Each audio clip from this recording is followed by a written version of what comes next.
Perkenalkan, nama saya Harisa Maharani dengan NIM 2423240102.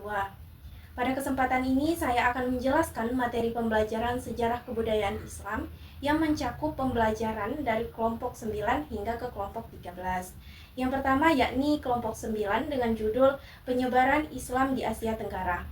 Asia Tenggara memiliki komunitas muslim terbesar yang tumbuh melalui proses sejarah panjang sejak abad ke-7 Masehi, ketika pedagang muslim mulai hadir di Sumatera dan membentuk komunitas awal yang kemudian berperan dalam penyebaran Islam secara bertahap melalui jalur perdagangan, perkawinan, dakwah ulama, dan pembauran sosial yang berlangsung damai, sehingga nilai-nilai Islam perlahan masuk ke dalam kehidupan sosial, budaya, ekonomi, hukum, dan pemerintahan di berbagai wilayah.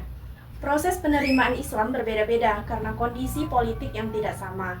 Beberapa kerajaan di Sumatera telah memeluk Islam pada abad ke-13. Sementara di Jawa, pengaruh Hindu-Buddha masih kuat hingga berdirinya kerajaan Islam seperti Demak. Islam yang bersifat universal kemudian berinteraksi dengan budaya lokal yang bersifat relatif dan dapat berubah, sehingga tradisi setempat tidak hilang tetapi mengalami pembauran melalui konsep urf yang memungkinkan budaya lokal tetap digunakan selama tidak bertentangan dengan Al-Quran dan hadis. Dan proses ini melahirkan pribumisasi Islam, yaitu penerapan ajaran Islam yang disesuaikan dengan konteks budaya tanpa menghilangkan prinsip dasarnya. Interaksi tersebut menciptakan bentuk keberagaman yang lentur, tidak kaku, dan mampu menyesuaikan diri dengan dinamika masyarakat. Sehingga Islam menyatu dalam kebudayaan Asia Tenggara.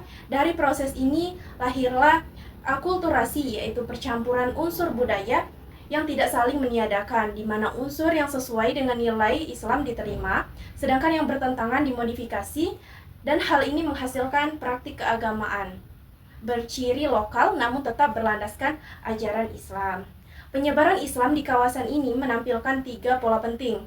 Yang pertama ada pola pasal yang berkaitan dengan kekuasaan politik. Yang kedua ada pola Malaka yang berkembang melalui konversi para penguasa yang lokal, dan pola Jawa yang memperlihatkan dialog sekaligus ketegangan antara Islam dan tradisi setempat.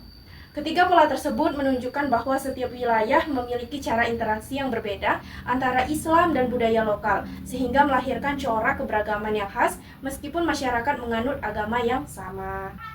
Yang kedua, materi kelompok 10 dengan judul Islam di Masa Penjajahan.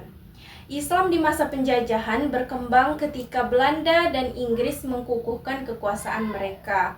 Sementara umat Islam yang beragam etnik dan bahasa tetap mempertahankan identitas keislaman. Dominasi kolonial memicu perlawanan dari ulama tradisional, sufi, elit, politik, reformis, dan pemuka militer.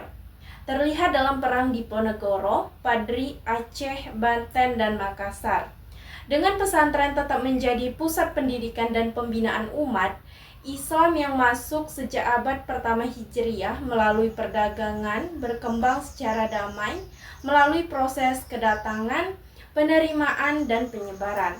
Didukung bukti arkeologis di Troloyo, Barus, Pasai, dan Leran, serta teori asal kedatangan dari India, Persia atau Arab melalui jalur perdagangan, perkawinan, tasawuf, pendidikan, kesenian, dan politik.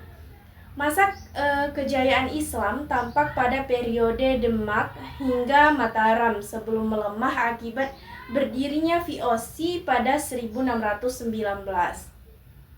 Pada masa kolonial Belanda, Islam mengalami kemunduran karena politik adu domba, pembatasan peran sultan, dan upaya kristenisasi. Namun pesantren tetap menjadi sumber moral dan semangat jihad. Memasuki abad ke-20, pembaruan dari Timur Tengah melahirkan organisasi seperti Sarekat Islam, Muhammadiyah, Persis, dan NU yang memperkuat pendidikan sosial, politik, dan mengubah perjuangan lokal menjadi nasional. Pada masa Jepang, umat Islam diberi ruang terbatas melalui diizinkannya Muhammadiyah, NU, serta pembentukan Masyumi, meskipun tetap diawasi. dan masa ini memperkuat pengalaman organisasi modern. Ulama memiliki peran besar sebagai pemimpin spiritual, sosial, dan militer melalui fatwa jihad. Dukungan pesantren, perjuangan organisasi, resolusi jihad, Laskar Hizbullah, dan angkatan perang Sabil menunjukkan peran mereka yang strategis dalam melawan hingga mempertahankan kemerdekaan. Yang ketiga yakni materi kelompok 11 dengan judul Awal Penyebaran dan Perkembangan Islam di Indonesia. Penyebaran Islam di Indonesia dijelaskan melalui 3 teori, yaitu teori Gujarat yang menyebut Islam masuk abad ke-13 melalui pedagang India. Teori Arab yang menegaskan kedatangan langsung dari Arab sejak abad ke-7 dengan bukti kesesuaian mazhab dan gelar kesultanan. Serta teori Persia yang menekankan pengaruh tradisi tasawuf dan budaya Persia dengan teori Arab dianggap paling kuat. Islam berkembang karena letak strategis Nusantara dalam jalur perdagangan internasional. Ajaran Islam yang sederhana dan tidak mengenal kasta, peran politik raja yang diikuti rakyatnya, serta perkawinan yang menghasilkan generasi muslim, sehingga Islam diterima secara damai dan bertahap. Wali Songo berperan besar dalam penyebaran Islam di Jawa melalui pendekatan budaya, pendidikan, tasawuf, kesenian, dan pembinaan masyarakat yang menjadikan Islam diterima tanpa kekerasan. Kerajaan-kerajaan Islam seperti Samudra Pasai, Malaka, Demak, Aceh, Banten, Mataram, Ternate Tidore, dan Goa Talo turut memperluas Islam melalui kekuatan politik, perdagangan, pendidikan, hukum Islam, diplomasi, dan dakwah. Sehingga Islam berkembang menjadi kekuatan sosial, politik, dan budaya yang mapan di Nusantara. Selanjutnya materi kelompok 12 dengan judul Islam Kontemporer di Indonesia. Islam kontemporer di Indonesia menghadapi dinamika modernitas yang melahirkan pemikiran revivalisme, reformisme, dan fundamentalisme, serta perdebatan antara kelompok tradisional yang berpegang pada Turat dan kelompok modernis yang mengadopsi nilai modern. Media sosial menjadi ruang dakwah baru yang dapat memperkuat moderasi, tetapi juga menyebarkan hoaks dan ekstremisme, sementara Islam wasatiyah, ekonomi syariah, pendidikan modern, dan peran intelektual membuka peluang perkembangan. Tantangan muncul dari globalisasi, sekularisme, gaya hidup konsumtif, radikalisme, kesenjangan pendidikan, dan ekonomi, serta isu kontemporer seperti bioetika, vintage, hak digital, pluralitas, dan kesetaraan gender yang menuntut ijtihad baru.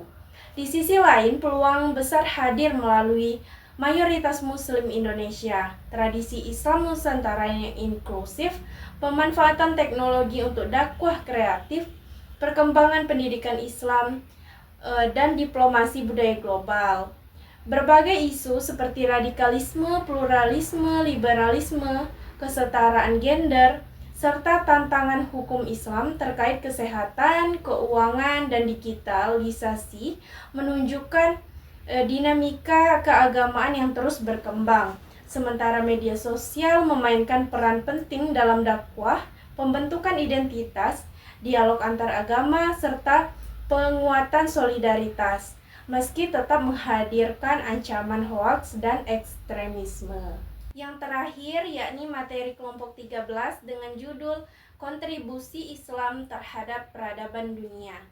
Peradaban Islam memberikan kontribusi besar bagi dunia melalui pengembangan ilmu pengetahuan lewat pusat-pusat pendidikan seperti Baitul Hikmah yang mendorong lahirnya teori-teori penting dalam kedokteran, matematika, astronomi, dan ilmu sosial, serta menghasilkan tradisi seni seperti kaligrafi, pola geometris, juga arsitektur monumental seperti Masjid Cordoba, Taj Mahal, dan Masjid Sultan Ahmed yang memadukan estetika dan teknik konstruksi.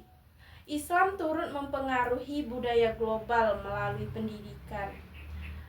pendidikan, literasi, tradisi ilmiah, dan struktur sosial yang memperkuat warisan peradaban dunia. Di sisi lain, globalisasi memberi dampak positif berupa penyebaran dakwah, interaksi budaya, dan akses ilmu yang lebih luas.